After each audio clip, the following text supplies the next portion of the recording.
கிணத்த காணும் படத்தின் அறிமுக விழாவிற்கு கலந்து கொள்ள வந்திருக்கும் பத்திரிகையாளர்களும் நண்பர்களையும் வணங்கி மகிழ்கிறேன்.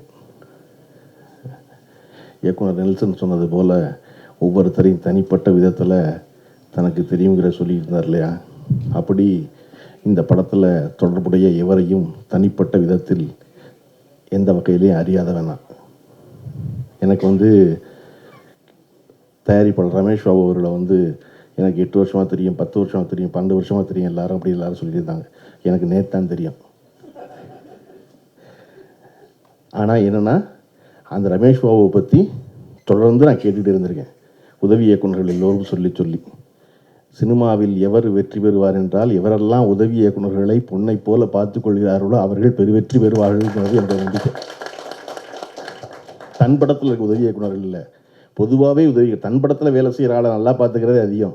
அப்படிலாம் ரமேஷ் பாபு எங்கெல்லாம் உதவி இயக்குனர் யாராவது சொன்னார்னா உடனே நின்று அவரோட பேசி ஜெகன் சொல்கிற மாதிரி சிட்டிங்கை போட்டு அதுக்கப்புறம் கிளம்புறவர்.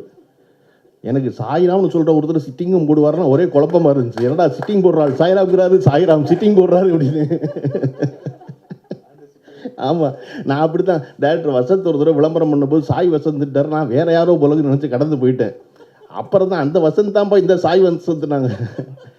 அந்த மாதிரி இப்படி உதவி இயக்குனரோட பெரும் நட்பு கொண்டிருக்கும் தயாரிப்பாளர் என்பதை விடவும், இன்றைக்கி ஒரு இயக்குனர் இல்லாத பொழுது அவர் படத்தை அவரின் பெயரை சொல்லி அவரை கொண்டாடி அவரை பாராட்டி பேசுகிற ஒரு தயாரிப்பாளர் அரிதிலும் அரிது. அதற்காக ரமேஷ் பெருவெற்றி பெறணும்.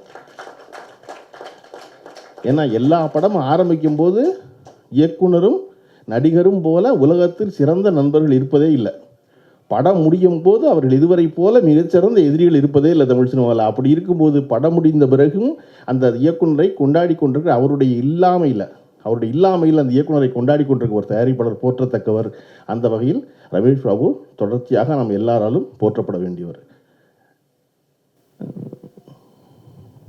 யோகி பாபு பற்றி எல்லாரும் பேசிகிட்டு இருந்தாங்க. குறிப்பாக வசமால் பேசும்போது இந்த கிணத்த காணும் அப்படிங்கிற இந்த தலைப்பே ஒரு பொலிட்டிக்கல் ஸ்டேட்மெண்ட் ஆயிடுச்சு அப்படின்னு சொன்னார். வடிவேலு பேசின எல்லா வசனங்களும் தமிழ்நாட்டில் இன்றைக்கி ஒரு பொலிட்டிக்கல் ஸ்டேட்மெண்ட்.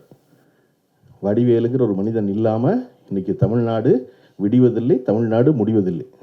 எல்லாரும் ஏதாவது ஒரு வகையில், அது கோயம்புத்தூர்காரரோ விழுப்புரத்துக்காரரோ கன்னியாகுமரிக்காரரோ அவ்வளோ பேரும் வடிவேலுடைய மதுரை ஸ்லாங்கில் சொல்லவே இல்லை அப்படின்னு சொல்லாத நாளே கிடையாது. வடிவேலுடைய செய்தி எல்லாமே ஏன் பொலிட்டிக்கல் ஸ்டேட்மெண்ட் ஆகுது? வடிவேலு சொன்ன 2 வரி பூரா அப்படின்னா, நீங்கள் பார்த்தீங்கன்னா சூரிய நாராயணன் அவர்கள் எழுதிய நோய்களின்றி வாழ முடியாதாங்கிற ஒரு புத்தகம் படிச்சுக்கிட்டு இருந்தேன். அவர் நினச்சிருந்தார், அவர் டைட்டீஷியன், அவர் நினச்சிருந்தார். அந்த புத்தகத்தில் டொமேட்டோ எஃபெக்ட் அப்படின்னு ஒரு வார்த்தை இருக்குது மருத்துவ உலகில். டொமேட்டோ எஃபெக்ட்ங்கிறது என்ன அப்படின்னா, அது மெடிக்கல் ஜர்னல்கள் எல்லாவற்றிலும் பயன்படுத்தப்படுற வார்த்தை. அதனால நம்மளை போல அவர்களுக்கு அந்த வார்த்தையினுடைய புழக்கம் தெரியாது, சொல்லாட்சி தெரியாது. எதுக்கு டொமேட்டோ எஃபெக்ட்னு மருத்துவ உலகம் சொல்லுது அப்படின்னா, நேரடியாக நிரூபிக்கப்பட்ட ஒன்றை ஒப்புக்கொள்ள மறுப்பது. இதுதான் விஞ்ஞானம், இதுதான் அறிவியல், இதுதான் நடந்திருக்கு அப்படின்னு எல்லா ஆதாரமும் இருந்தாலும் ஒத்துக்க மாட்டான். ஒத்துக்கலைன்னா அதுக்கு பேர் டொமேட்டோ எஃபெக்ட்னு பேர். அது 86 அமெரிக்காவில் முழுமையாக தக்காளியால் தான் எல்லா நோயும் பரவுதுன்னு வட அமெரிக்கா நம்புச்சு. இல்லைன்னு மருத்துவ ரீதியாக நிரூபித்தாங்க. நிரூபித்த பிறகும் வட அமெரிக்காவில் இல்லை தக்காளி தான் காரணம்னு நான் நம்பிக்கிட்டே இருந்தேன். அதனால் அதுக்கு பேர் டொமேட்டோ எஃபெக்ட். உறுதியாக நடக்கும் ஒன்று, உறுதியாக இருக்கும் ஒன்று, உறுதியான அறிவியல் ஒன்று, அதை ஒப்புக்கொள்ளாததுக்கு பேர் டொமேட்டோ எஃபெக்ட். அது எனக்கு இன்றைக்கி தெரியுது ஒரு டைட்டீஷியன் புத்தகம் படிக்கும்போது. ஆனால் வடிவேலுக்கு எப்போ தெரிஞ்சிருக்கு அப்படின்னா, எனக்கு வந்தால் ரத்தம், உனக்கு தக்காளி சட்னியாங்கிறது இருக்கு இல்லையா, அதுதான் டொமேட்டோ எஃபெக்ட். என்னடா நேரடியாக ரத்தம் வருது தக்காளி சட்னியாங்கிற அப்படிங்கிறது டொமேட்டோ எஃபெக்ட்.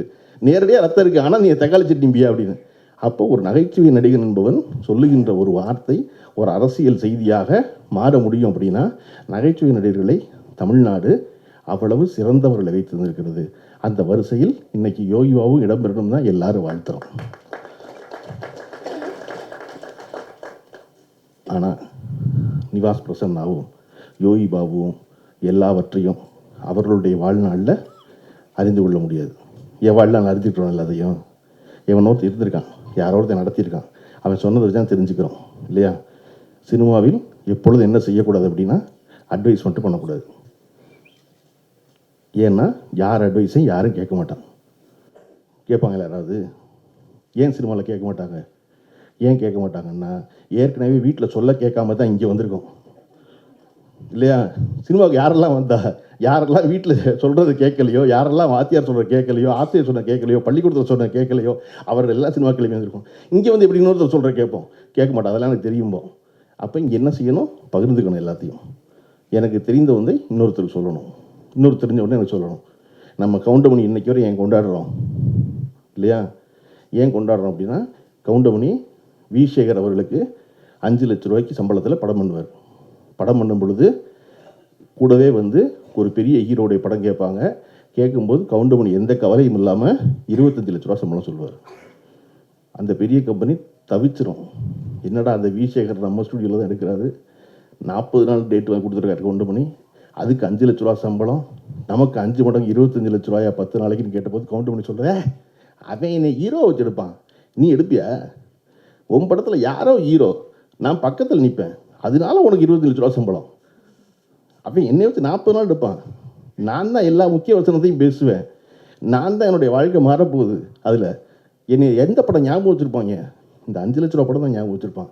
நீ சொல்கிற ஹீரோ பக்கத்தில் போய் நிற்கிற 25 லட்ச ரூபா படத்தில் ஞாபகம் இருக்க போகிறதில்ல, அதனால உனக்கு ஃபைனு அப்படி பாரு கவுண்டமணி. அதை போல செய்து இன்றும் சினிமாவில் வெற்றிகரமாக இருக்கிற இன்னொரு நபர் யாருன்னா இளையராஜா. இளையராஜா தனித்து, இளையராஜாவை தவிர்த்து தமிழ் சினிமா கிடையாதுன்ற காலகட்டம் ஒன்று உண்டு.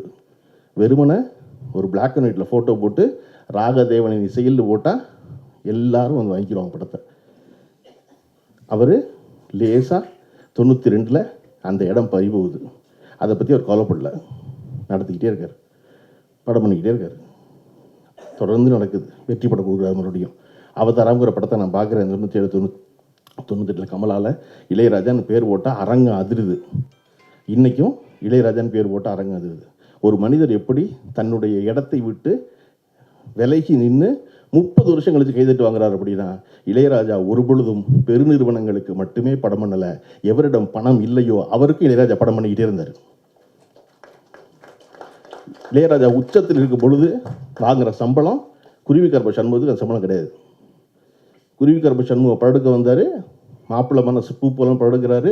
குருவிக்கரப்ப சண்முகோட படம் இல்லைன்னு தெரியும், பாண்டியராஜன் தேதி கொடுக்குறாரு. இளையராஜா சொல்கிறார் அப்புறம் பார்த்துக்க நான் பணம்ங்கிறார். அன்னைக்கு இளையராஜா உச்ச சம்பளம் பெற்றுக்கொண்டிருந்த ஒருத்தர். அப்போ யாருக்கு வீட்டை கொள்ளையடிக்கணும், யார் வீட்டை வெள்ளையடிக்கணும்னு தெரிஞ்சிருக்கு அவருக்கு இல்லையா? நிவாஸ் பிரசன்னாவும் யோகி பாபுவும் இந்த அரங்கத்தில் இருக்கிற நடிகர்கள் எல்லோரும் சேர்த்து கொள்ள வேண்டிய செய்தி, இங்கே சம்பளம் என்பது நிரந்தரம் அல்ல. உங்களை, நம்மளை, எல்லாரையும் சொல்லப்படுற மார்க்கெட்டு சொல்கிறத போய் பிம்பம் இல்லாட்டினா கைவிட்டுருவாங்க. ஆனால் யார் கைவிட மாட்டானா? யார் எளிய மனிதர்களோ, யார் எளிய இயக்குநர்களோ, யார் எளிய தயாரிப்பாளர்களோ அவர்கள் ஒரு பொழுதும் எவரையும் கைவிடுவதே இல்லை. அதனால நான் பார்த்துக்கலாமா? பாலைவனச்சோலைன்னு படம் வந்து 45 வருஷம் ஆச்சு. நான் ஒரு இடத்துல பேசும்போது அந்த படத்தினுடைய தயாரிப்பாளர் வடிவேல் அவர்களை பாராட்டி பேசுகிறேன். எழுதினேன் குமுகத்தில் ஒரு தடவை, வடிவேல் அவர்கள் இவ்வளோ சிறந்த ஒரு படம் பண்ணவர் அப்படின்னு. 2 நாள் கழிச்சு அந்த வடிவேலுடைய வயசு 82, என்னுடைய அலுவலகம் தேடி வந்துட்டார். எனக்கு ஆச்சரியமாக இருந்துச்சு, பாலைவனச்சோலை படத்தினுடைய தயாரிப்பாளர் நம்ம அலுவலகத்துக்கு வந்துடுவாரான்னு. அவர் சொன்னார், இல்லை தம்பி, இத்தனை வருஷம் கழிச்சு என்னை ஞாபகம் வச்சுருந்து ஒருத்தர் சொல்கிறீங்கல்ல, உங்களை நான் பார்த்து நன்றி சொல்லணும்ல, அதுக்காக வந்தேன்னு. நான் நினச்சேன் அந்த படம் ஏன் வென்றது அப்படின்னா, வடிவேலுடைய இந்த குணத்துக்காக தான் 40 வருஷத்துக்கு முன்னாடி இந்த பாலைவனச்சோலை வென்றது நான் நினச்சேன். இப்போ தொடர்ச்சியாக நம்ம பெரிய படம் சின்ன படம் எல்லாமே இருக்குது ஒரு இண்டஸ்ட்ரியில். இருக்கும் பொழுது அது எல்லாவற்றுக்கும் அதற்கு தகுந்தாற்போல் செய்ய வேண்டியது, அதை தான் சரி. அப்படி யோகி பாபுவும் நடந்துக்கிறாரு, நிவாஸ் பிரசனமும் நடந்துக்கிறாரு என்று அவர்களோடு பணியாற்றிய எல்லோரும் சொல்வதற்கில்ல, அது மேலும் பாராட்டுக்குரியது. அதை நான் சொல்ல முடியாது, ஏற்கனவே இருந்தவங்க ஆமாம் அப்படின்னு ஒரு சொல்கிற போது பெரும் பாராட்டுக்குரியது. இந்த விஷயங்கள் இப்படி இந்த படம் வருவதற்கு முன்னாடியே ஒரு ஓடிடி பிளாட்ஃபார்ம் பேர் போட்டு வர்றது தமிழ் சினிமாவில் அரிதினும் அரிதான காரியம். இன்றைக்கி யாரும் எதையும் வாங்குறதில்ல இல்லையா? அப்படி ஜியோ ஹாட்ஸ்டார் வந்து இந்த படத்தை ஆதரித்து இந்த படத்தை வாங்கி ஒரு ஓடிடி பிளாட்ஃபார்ம் பேரோடு ஒரு சின்ன படம் வருதுங்கிறது ரொம்ப நாள் கழித்து நடக்குது. இப்படி என்ன ஓடிடியில் என்ன முடிவு பண்ணிட்டாங்க அப்படின்னா, நாங்கள் ஏமாறுவோம், ஆனால் பெருசாக தான் ஏமாறுவோம். நாங்கள் மொத்தமாக போய் ஒரு படத்தில் கதாநாயகன் படத்தில் 40 கோடி ரூபாய் இழக்க தயாராக இருப்போம். ஆனால் 4 கோடி ரூபாய்க்கு வாங்கி 1 கோடி ரூபாய் எனக்கு தயாராக மாட்டுறாங்க. நாங்கள் பெரிய படத்தெல்லாம் ஏமாறுவோம் அப்படின்னு முடிவு பண்ணியிருக்கிறவங்க. அதனால நான் சொல்கிறது என்ன நினைப்பேன், ஒன்றும் பிரச்சனை இல்லை. நம்ம தேவர்மன் சிவாஜி மாதிரி என்ன நினச்சிக்கணும்னா, இந்த சிஇஓ மாறிடுவார், அடுத்த ஒருத்தன் வருவான், அப்புறம் வருவான், மெதுவாக தான் வருவான், அவசரமாக வரமாட்டான். என்னோட சௌரியம் என்னென்னா, நான் அரசியலில் இருக்கேன்னு நினைக்கிறனால சினிமாவை பற்றி எது வேணாலும் பேசலாம், சினிமாவில் இருக்கேன்னு நினைக்கிறனால அரசியலை பற்றி எது வேணாலும் பேசலாம். அப்புறம் கொஞ்ச நாள் குழப்பமாக என்ன சொல்லுவாங்க எல்லாரும், நீங்கள் எங்கே இதெல்லாம் போய் பேசுகிறீங்க அப்படின்னா, அதனே கூட நான் வரும் பொழுது இங்கே வந்து யார் நான் இல்லை, அவங்க யாருமே இல்லை. 15 வருஷம் கழிச்சு இதில் அவர் சந்தோஷப்படுவார், இவர் சந்தோஷப்படுவார் பேசி நான் போகிறேன். இங்கே நோக்கம் என்னென்னா, சிறந்த படங்கள் ஓடுவது. தாய்க்கிழவிக்கு வந்து பொம்பளைலாம் கூட்டமாக வர்றாங்கன்னு எல்லாம் சொல்லியிருந்தாங்க. நான் சொன்னேன், எல்லா படத்துக்கும் கூட்டமாக வர தயாராக தான் இருக்கான். நம்ம தான் வர்றவனை வந்து கையை பிடிச்சி கடிக்கிறவன் வரமாட்டேன். நான் சொல்கிறேன், தியேட்டருக்குள்ளே வர்ற 300 பேரும் 2 கையவும் தட்டுறதுக்கு தான் கொண்டு வர்றான், தயாராக தான் இருக்கான். அவனை வச்ச கை மேசி தாங்கியிலேருந்து ஹேண்ட்ரஸ்லேருந்து அந்த கையை எடுக்கக்கூடாமல் பார்த்துக்கிறோம். நம்ம அவனும் கொஞ்சம் நேரம் பொறுமையாக பார்க்குறான், 10 நிமிஷம் உனக்கு ஒரு வாய்ப்பு இருக்குன்னு. 10 நிமிஷம் கழிச்சதுக்கப்புறம் நம்ம அவனை சோதித்தோம்னா அவன் மெதுவாக பையில் இருக்க ஃபோன் எடுத்து பார்க்க ஆரம்பிக்கிறான். ஏன்னா அந்த திரையை விட இந்த திரை சுவாரஸ்யமாக இருக்குது இல்லையா? எனக்கு வந்து விஜய் மேடமுடைய 10-15 வருஷம் ஆச்சு நினைக்கிறவங்க மதியான கூட்டம் இன்னும் செவனம்மா ஞாபகத்தில் இருக்குது. எனக்கு முதல்ல அப்படி ஒரு செவனம்மாவை நான் பாரதிராஜா படத்துலேயே பார்க்கல. ஆனால் பாரதிராஜா படம் தான் செவனம்மாவுக்கு அடிப்படை. அங்கேருந்து தான் கிளம்பி வந்து அப்போ அந்த படம் இன்றைக்கி எனக்கு மறக்க முடியாத காரணம், நான் எந்த எண்ணத்தோடையும் போகல, சும்மா ஒரு படம் புது டைரக்டர் பார்க்க போவேன்னு போனது. அந்த செவனம்மா எனக்கு 15 வருஷம் கழிச்சு ஞாபகத்தில் இருக்காங்க. அப்படித்தான் ரசிகர்கள் எல்லோருக்கும் சிறந்ததை போற்றுவதற்காக தான் அரங்கத்து வரணும். கிணத்தை காணும் படத்துடைய ட்ரெய்லர் எனக்கு காமிச்சார், ரொம்ப சிறப்பாக இருந்துச்சு. கவிதாபாரதி சொன்னார் இல்லையா, தண்ணீர் படத்தை எடுத்த கிராமங்களுக்கெல்லாம் போகணும்னு. தண்ணீர் எடுக்கப்பட்டது இந்த பரணி ஸ்டுடியோவில். அது வந்து விருதுநகர் பக்கத்தில் இருக்க மஞ்சநாயக்கம்பட்டிங்கிற ஊர் தான் அப்போ செய்தி ஆணுச்சு. திரு எம்ஜிஆர் அவர்கள் முதலமைச்சராக இருக்கும்போது தண்ணி இல்லைன்னு. அதை அடிப்படையாக வச்சு கோமல் சுவாமிநாதன் எழுதின நாடகத்தை வாங்கி பாலச்சந்தர் படம் பண்ணார். அப்போ அந்த மஞ்சநாயக்கம்பட்டியை வந்து அத்திப்பட்டின்னு பேர் மாற்றி அந்த மஞ்சநாயக்கம்பட்டியில் போய் எடுக்க முடியாது படப்பிடிப்புன்னு அந்த தண்ணீர் முழுமையாக எடுக்கப்பட்டது இந்த பரணி ஸ்டுடியோவில். ஆனால் இன்றைய சினிமா அப்படி இருக்கா அப்படின்னா இல்லை. இன்றைக்கி அந்த இடத்துக்கே போகணும். அதனால தான் இந்த படத்தினுடைய இயக்குனர் வந்து ஒரு மச்சு வீடு இல்லாத வீடு போகணும்னு தேடி, தண்ணி இல்லாத கிராமம் போகணும்னு தேடி அந்த மெனக்கெட்டது இருக்கு இல்லையா, அதுதான் இந்த படத்தை பார்த்த எல்லோரையும் பாராட்ட வைக்கிறது. அது குறித்து உழைப்பு இருக்குல்ல, எது எப்பொழுதுமே உங்களுக்கு பலன் தராமல் போகாது அப்படின்னா உழைப்பு பலன் தராமல் போகவே போகாது. முயற்சி மெய்வருத்த கூலி தரும். எப்போ? தெய்வத்தால் ஆகாதுனாலும். தெய்வத்தால் ஆகாது ஸ்டேட்மெண்ட் முடிஞ்சிருச்சு. வள்ளுவர் சொன்னது தெய்வத்தால். ஐயோ தெய்வத்தாலே ஆகாதா அப்படின்னு டயர்டாக இருக்கக்கூடாது இல்லையா? என்னோட தெய்வமே முடியாதுங்கிறாங்க, தெய்வத்தால் ஆகாது, ஃபுல் ஸ்டாப். அது எண்ணினும் அப்படிங்கிறாரு. கடவுள் கைவிட்டா என்ன? இப்போ நீ முயற்சி பண்ணால் அது மெய் வருத்த கூலி தரும். இந்த படம் அத்தனை பேரும் மெய் வருத்த வேலி பார்த்துருக்காங்க. அதற்கான கூலியை எல்லோருக்கும் வந்து சேரட்டும் என்று வாழ்த்தி விடைபெறுகிறேன். நன்றி, வணக்கம்.